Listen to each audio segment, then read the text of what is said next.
There's no way the princes of this world could have known. How will they have known that the baby born in a manger was God?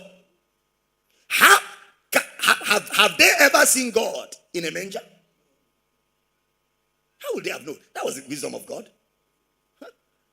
How would they have known that the entirety of God will put himself in the womb of a young girl?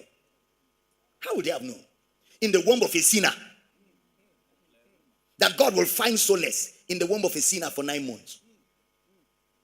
For 9 months. He sat in a body that can be attacked by malaria, cancer, ulcer, high blood pressure. He sat inside. That is the wisdom of God in operation.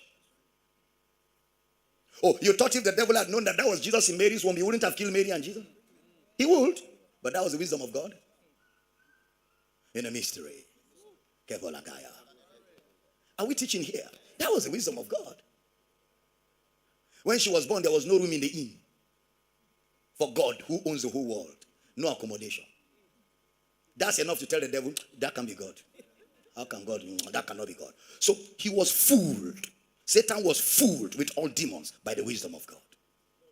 Are we teaching here? Yeah, he fooled them. That's why the Bible said that wisdom was hid in God. None of them knew it. The princes of, Pastor Prince, the princes of this world didn't know it. Even Herod didn't know when Jesus was born.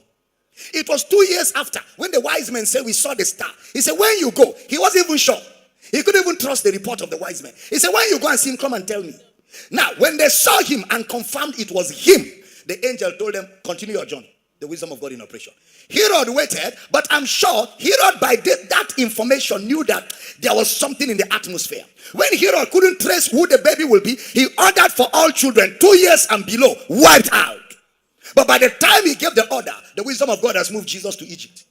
And in Egypt, he was under the reign of a king that was not born again. But because Satan didn't know, he couldn't also use that king. The wisdom of God concealed in a mystery. See, when the wisdom of God is in operation, you can be looking at it, but you're not looking. Seeing they see, but they see not. Hearing they hear. The many-sided wisdom of God in all of its infinite variety.